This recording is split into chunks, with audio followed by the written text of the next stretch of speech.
Hello guys, नमस्कार। तो हमने पैसिव ट्रांसपोर्ट को कंप्लीट कर लिया है। मेम्ब्रेन ट्रांसपोर्ट हम पढ़ रहे थे, उसमें हमने पैसिव ट्रांसपोर्ट कंप्लीट कर लिया है। अब हम डिस्कस करेंगे अगला और बहुत ही बेहतरीन एक्टिव ट्रांसपोर्ट, राइट। तो क्या होता है एक्टिव ट्रांसपोर्ट, इसके बारे में हम देखने वाले हैं, है ना। आइए देखते हैं, एक्टिव ट्रांसपोर्ट के बारे में जान लेते हैं। आइए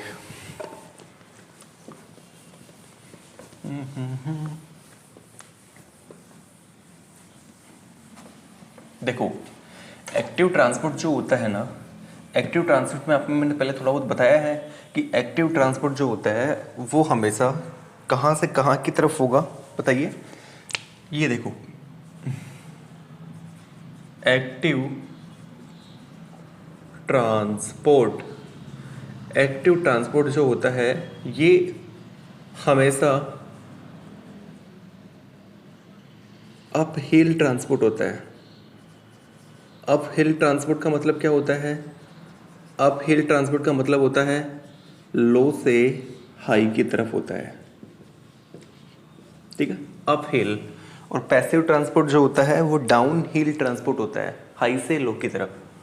अच्छा, जब ये लो से हाई होगा, जब भी हमें किसी मॉलिक्यूल को लो से हाई भेजना होगा तो क्या हमें उसको एनर्जी देनी पड़ेगी क्या, एक्स्ट्रा एनर्जी? तो क्या हमारे यहाँ पर एटीपी खर्च होगी क्या? तो यहाँ पे एटीपी यूज होगी, ठीक है।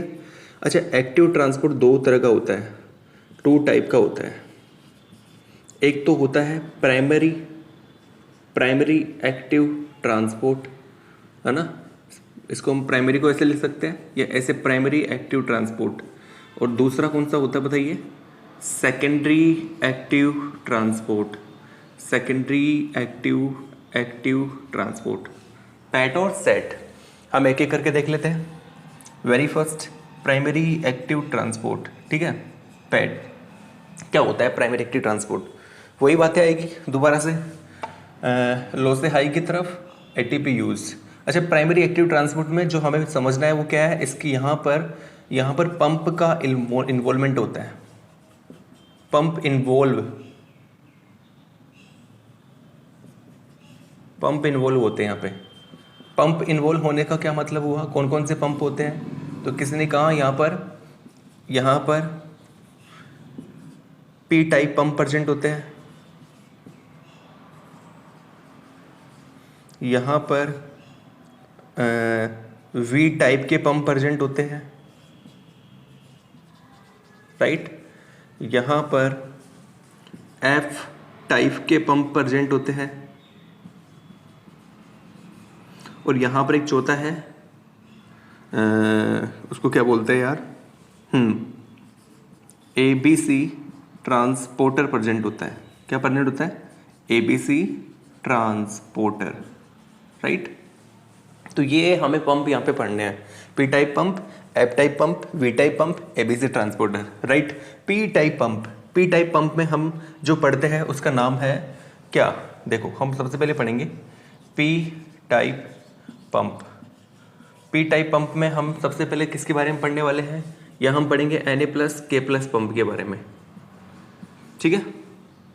और यहाँ हम पढ़ेंगे क्या बोलते हैं उसको, Ca+2 पंप के बारे में। ये दो पंप हम यहाँ पढ़ने वाले हैं, एक तो Na+K+ पंप और एक Ca+2 पंप, राइट। तो हम क्यों ना यहीं से स्टार्ट करते हैं। Na+K+ पंप से हम स्टार्ट करने जा रहे हैं, तो आप इसको लिख लीजिए एक बार, फिर मैं बताता हूँ Na+K+ पंप के बारे में आपको, राइट। अब ध्यान से सुनना, Na+ जो K+ पंप होता है, इसमें क्या होता है, ये सबसे इंपॉर्टेंट बात जानने की।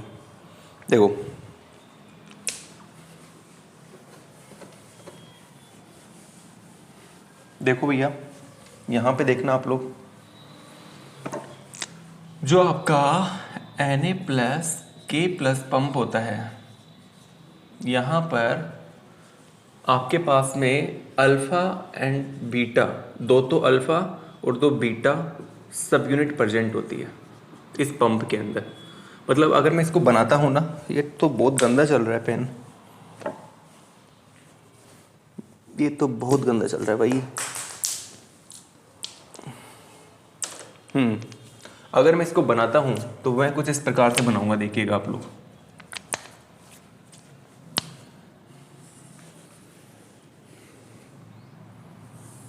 ये मेम्ब्रेन प्लाज्मा मेम्ब्रेन है और यहाँ पर हमारे पंप प्रेजेंट है, येलो जी। अल्फा और बीटा दो, अल्फा यूनिट की 2 सब यूनिट होती है, मैं यहाँ पे बीटा बनाने जा रहा हूँ, ये बीटा मैंने बना दिया येलो। कैसे बना दो हमें समझना है मात्र, ये अल्फा अल्फा बीटा और बीटा। अच्छा, अल्फा जो होती है ना, इसमें अल्फा हेलिक्स प्रेजेंट होता है, याद रखना अल्फा हेलिक्स प्रेजेंट होते हैं 1 से 10 तक इस प्रकार से, इसलिए तो इसको अल्फा सब यूनिट बोलते हैं। यहाँ पे क्या प्रेजेंट होता है, अल्फा हेलिक्स, जानते हो ना आप अल्फा हेलिक्स हो, तो यहाँ पर M1 से M10 तक अल्फा हेलिक्स प्रेजेंट होते हैं, अल्फा हेलिक्स प्रेजेंट। बीटा सब यूनिट होती है ना, इसके बारे में इतना सा याद रखो कि बीटा सब यूनिट जो होती है आपकी, ये अल्फा सब यूनिट जो होती है, इस अल्फा सब यूनिट की स्ट्रक्चर को बनाए रखती है, स्टेबिलिटी प्रोवाइड करती है, ठीक है। मतलब यहाँ पे लिख सकते हो अल्फा सब यूनिट को हिंदी में लिख लो, क्या दिक्कत है, स्टेबिलिटी प्रोवाइड करती है, स्टेबिलिटी प्रोवाइड करती है, ठीक है। कौन, बीटा सब यूनिट, ठीक है। तो हमें क्या पता लग गया कि अल्फा और बीटा सब यूनिट होती है। अच्छा, अल्फा सब यूनिट जो होती है ना, अल्फा सब यूनिट आगे इसे मैं बढ़ाने जा रहा हूँ मैं। यहाँ पर अल्फा सब यूनिट की लाइफ में सबसे पहले आता है एटीपी। कौन आता है, एटीपी। अब मैं अल्फा सब यूनिट को एक ही बना के जा रहा हूँ, आप इसको समझ के चलिएगा, मैं इसको समझाना भी चाहता हूँ, इसलिए आपको एक ही बना के चलूंगा इसको। और ये आपकी बीटा है, ये मान के चलिए, ये बीटा हम 2 बना लेते हैं। अल्फा एक पीछे की तरफ है तो उसको आपको दिख नहीं पा रहा अभी। यहाँ पर बीच में एस्पार्टेट अमाइनो एसिड प्रेजेंट होता है, तो एटीपी जैसे ही आता है और एटीपी यहाँ पर जैसे आके बाइंड करता है, किसके ऊपर, अल्फा सब यूनिट के पास। देखो ये रहा, ये आपका एटीपी आके बाइंड कर गया। तो एटीपी जैसे ही आके बाइंड करता है तो आपका ये जो अल्फा सब यूनिट होती है, इस अल्फा सब यूनिट के पास में 3 Na+ बाइंडिंग साइट, क्योंकि हम पढ़ रहे हैं Na+K+ पंप, तो इसके पास में अंदर की तरफ समझ पा रहे हो क्या मैं अंदर की तरफ क्या बोलना चाह रहा हूँ। ये आपकी प्लाज्मा मेम्ब्रेन है, राइट। तो ये प्लाज्मा मेम्ब्रेन का अंदर वाला ये कौन सा पार्ट है, ये साइटोप्लाज्मिक वाला पार्ट है, ये एक्सोप्लाज्मिक पार्ट है, ठीक है। ये सेल के बाहर वाला, ये अंदर वाला, तो साइटोप्लाज्मिक पार्ट है ये। तो ध्यान से सुनना, अंदर की तरफ जैसे ही यहाँ पे एटीपी जाके बाइंड होगा, क्या कंडीशन होगी आप खुद देखेगा। यहाँ पर कुछ इस प्रकार से मैंने इस संरचना को देखा, मैंने कुछ ऐसी यहाँ पे स्ट्रक्चर देखी, और ये हमारी अल्फा थी, बीटा थी यहाँ पे। मैंने कहा यार ये क्या हुआ, मैंने पूछा यार ये क्या हुआ, ये क्या हो गया यहाँ पे। उन्होंने कहा ये जो है, इसका नाम मैंने पूछा, इसका नाम था Na+ बाइंडिंग साइट। मैंने कहा अच्छा, एटीपी आने पर, जैसे ही एटीपी आया, Na+ बाइंडिंग साइट एक्सपोज है ना। तो Na+ बाइंडिंग साइट कब एक्सपोज होगी बताइए, जैसे ही आपका एटीपी आके बाइंड करेगा। तो यहाँ पर ये स्ट्रक्चर थी, है ना। इस स्ट्रक्चर के अंदर जैसे ही एटीपी आएगा, ये हमारा क्या है, मैंने क्या बनाया, ये बनाया मैंने Na+K+ पंप। तो जैसे Na+K+ पंप के पास में एटीपी आके बाइंड करेगा अल्फा सब यूनिट के पास में, तो भैया होगा क्या, होगा ये कि अल्फा सब यूनिट के पास में जो Na+ बाइंडिंग साइट है वो एक्सपोज हो जाएगी। और यहाँ पर कौन आके बाइंड करेंगे बताइएगा, यहाँ पर बाइंड करेंगे हमारे Na+ भैया, यहाँ पर बैठे हुए पहले से वेट कर रहे हैं कि कब मेरी बाइंडिंग साइट एक्सपोज हो और कब मैं यहाँ जाके बाइंड करूँ। तो जैसे बाइंडिंग साइट एक्सपोज होगी, यहाँ पे जाएंगे लोग और बाइंड कर जाएंगे, राइट। अब होगा क्या, ध्यान से देखना आप लोग। अब होगा ये कि देखो ये यहाँ पे आके बाइंड कर चुके हैं, ये लो जी बाइंड कर चुके हैं, है ना। अब होगा ये कि ये हमारी जो अल्फा सब यूनिट के पास में यहाँ पे एस्पार्टेट अमाइनो एसिड होता है। अब होगा ये, ध्यान से सुनना, इस एस्पार्टेट अमाइनो एसिड को मिलने जा रहा है फॉस्फेट। क्या मिलने जा रहा है इसको, फॉस्फेट। अच्छा, कहाँ से मिल रहा है, तो ये जो एटीपी है ना, एटीपी एडेनोसिन ट्राइफॉस्फेट, ये अपना एक फॉस्फेट यहाँ पे इसको देके के जा रही है, और खुद का किस में कन्वर्ट हो रही है बताइए, खुद एटीपी में कन्वर्ट हो रहा है। तो यहाँ आगे कंडीशन में कहाँ बनाऊँ, यहाँ यही बना देता हूँ, ठीक है। हम इसको ऐसे घुमा फिरा के लेके आ रहे हैं इसी को ना। तो अब देखो क्या होगा, यही बनाते हैं, क्या करें अब, जगह ही नहीं है, छोटा बोर्ड है। तो होगा ये कि ये देखो, ये देखिएगा आप लोग, ठीक है। ये 3 Na+ बाइंडिंग साइट एक्सपोज हो चुकी थी ना, ये देखो 3 Na+, ये या इसको ऐसे समझाना, ये लो जी, ये Na+ है ना, 3 Na+ यहाँ पे आके बाइंड कर चुके थे, सारी कंडीशन वो बनाई मैंने। ये एस्पार्टेट जो है ना, इस एस्पार्टेट को फॉस्फेट मिल गया। कब मिला? जब आपका एटीपी कन्वर्ट हुआ एडीपी प्लस फॉस्फेट के अंदर। तो ये देखो एडीपी तो यहाँ पे अभी भी बाइंडेड है, यहाँ पे फॉस्फेट आके बाइंड कर चुका है। अब जैसे ही ये कंडीशन होगी, बताओ आगे जाके क्या हो जाएगा? कुछ चेंजेस आएंगे क्या? तो बिल्कुल चेंजेस आएंगे। और क्या आएंगे उसको हम देख लेते हैं। आइए, तो आगे जाके चेंजेस ये आने वाले हैं, ध्यान से सुनिएगा आप लोग। ये देखो, अब यहाँ पर कॉन्फॉर्मेशन चेंज आएगा बहुत बड़ा। जैसे ही यहाँ पे इसको फॉस्फेट मिलेगा, एस्पार्टेट को जैसे ही फॉस्फेट मिलेगा, यहाँ पे कॉन्फॉर्मेशन चेंज आएगा। और आपको मैंने पढ़ाया था कॉन्फॉर्मेशन चेंज का मतलब क्या होगा? ये पूरा का पूरा रोटेट कर जाएगा। तो इस प्रकार से हमारे पास कंडीशन आएगी। ये देखिएगा आप लोग, क्या मैं कुछ गलत बता रहा हूँ? इस प्रकार से कंडीशन आएगी ना। यहाँ पर आपके कौन आके बाइंड कर चुके, कौन बाइंडेड थे बताइए? Na+, इधर भी कौन था? Na+, यहाँ पर भी कौन था? Na+। और ये हमारा अल्फा सब यूनिट के अंदर एस्पार्टेट और उसके साथ में क्या था? फॉस्फेट, राइट है। यहाँ पर ये कौन सी सब यूनिट है? बीटा। ये कौन सी है? बीटा। ओके, यहाँ तक क्लियर है सर। अब आगे बताइए। अब आगे ये होगा कि आपका जो एडीपी था ना, यहाँ पे ये एडीपी जो पहले बाइंडेड था ना, अब ये यहाँ से इसका साथ छोड़ के जा रहा है। ये बोल रहा है कि मैं तो निकल रहा हूँ भैया।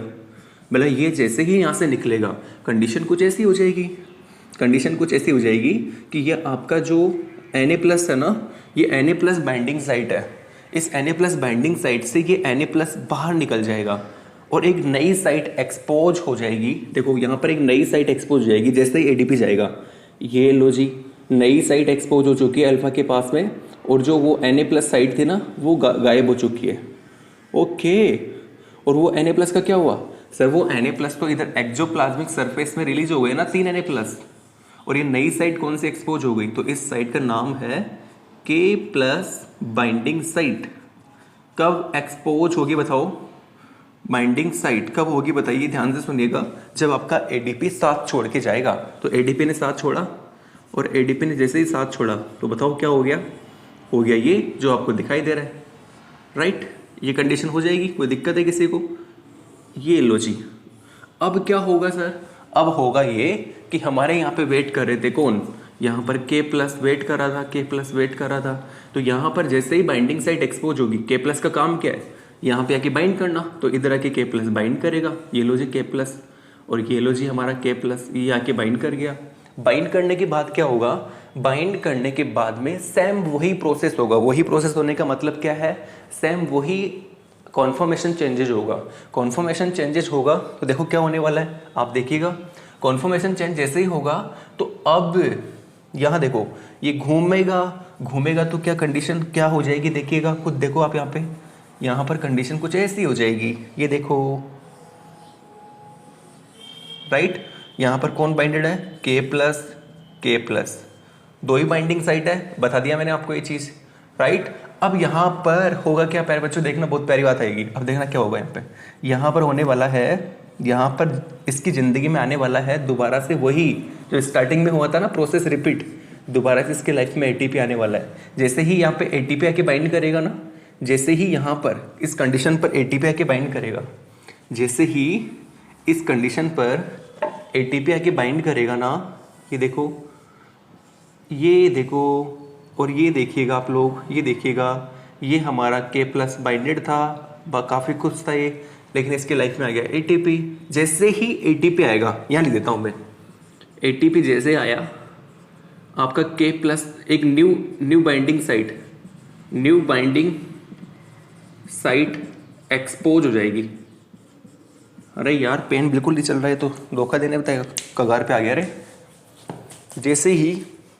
जैसे ही एटीपी आएगा, न्यू बाइंडिंग साइट एक्सपोज, ठीक है। और न्यू बाइंडिंग साइट कौन सी है? Na+ बाइंडिंग साइट, समझ पा रहे हो? तो जैसे ही यहाँ पे एटीपी आके बाइंड करेगा तो न्यू बाइंडिंग साइट एक्सपोज हो जाएगी। और न्यू बाइंडिंग साइट जैसे ही एक्सपोज होगी, Na+ बाइंडिंग साइट, यहाँ पे ब्रैकेट में लिखो, new binding site expose, Na+ binding site and 2K+ dissociate in cytoplasmic surface.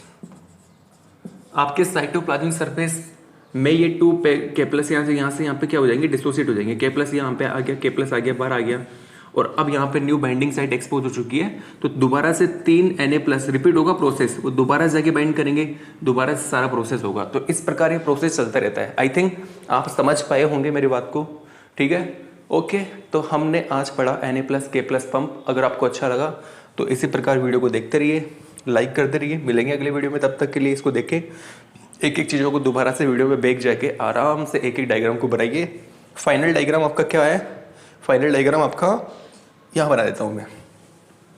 Final diagram ये होगा, ठीक है। यहाँ पे आगे जाके कंडीशन ऐसी हो जाएगी, ये लो जी, ये आपका एस्पार्टेट, ये फॉस्फेट ग्रुप।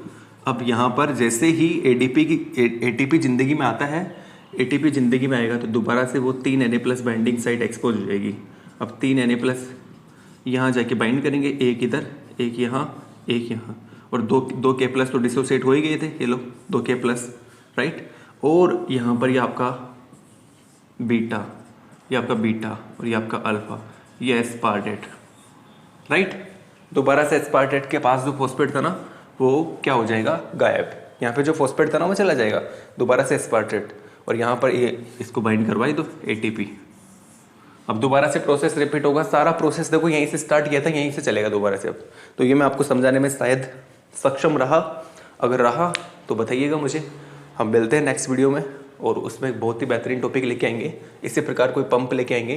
अच्छा, बीटा का काम क्या होता है बताओ, स्टेबिलिटी प्रोवाइड करना। किसको, अल्फा सब यूनिट को, लिख लेना इस चीज को।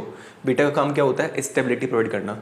अल्फा के अंदर अल्फा हेलिक्स प्रेजेंट होता है, M1 से लेके M10 तक अल्फा हेलिक्स प्रेजेंट होता है। M1, M2, M3, M10, ऐसे M10 तक है ना, राइट। तो इसको भी आप याद रखिएगा। और कुछ बचा हुआ है क्या, बस इसके अलावा और कुछ भी नहीं है, ठीक है। ओके, मिलते हैं अगली वीडियो में।